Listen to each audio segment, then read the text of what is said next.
Et si vous profitiez de cette période de confinement pour mieux préparer votre futur projet de vente immobilière? Je vous propose dans cette vidéo de vous faire partager une astuce de homestaging très efficace. Le homestaging, vous le savez, c'est l'art de préparer au mieux un bien immobilier pour le vendre vite et au meilleur prix. Vous avez sans doute tous entendu parler des principes du homestaging, comme par exemple ranger, désencombrer, nettoyer, réparer, rafraîchissez les murs par exemple, ou bien mettre en valeur avec des accessoires tels que des bougies ou des bouquets de fleurs. Mais quand on possède une maison dont certaines chambres sont vides, parce que les enfants sont partis de chez leurs parents par exemple, que doit-on faire? Eh bien, aujourd'hui, je vais vous faire partager une astuce très efficace dans ce cas-là. Vous le savez, le homestaging, c'est l'art d'aider les acquéreurs à se projeter dans votre intérieur. Et une erreur souvent faite par les vendeurs est de croire qu'une pièce vide est plus vendeuse. Or, c'est tout l'inverse qui se produit.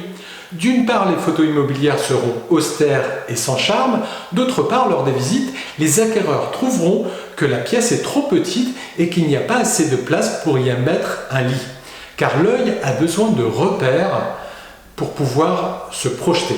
Ça, je vous le confirme par mon expérience de conseiller immobilier. Dans ce cas, je vous conseille une astuce simple et peu coûteuse. Si vous n'avez pas de quoi remettre un vrai lit, prenez un matelas gonflable et si vous en avez deux, c'est encore mieux. Car en les superposant, vous obtiendrez une hauteur ressemblant plus à un vrai lit avec son sommier.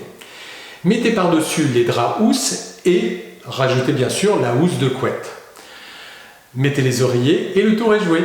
Regardez ce que ça peut donner en pratique grâce à un client qui a suivi mes conseils. Dans la première photo, la chambre en l'occurrence, était presque vide, il n'y avait qu'un bureau. Dans la seconde photo, le client remplace le bureau par un lit fabriqué à partir de 2 matelas gonflables. Vous pouvez vous amuser bien sûr à mettre des tabourets pour faire office de table de chevet et décorer la pièce pour qu'elle ressemble plus à une chambre. J'espère que cette astuce vous aura plu et je vous dis à bientôt.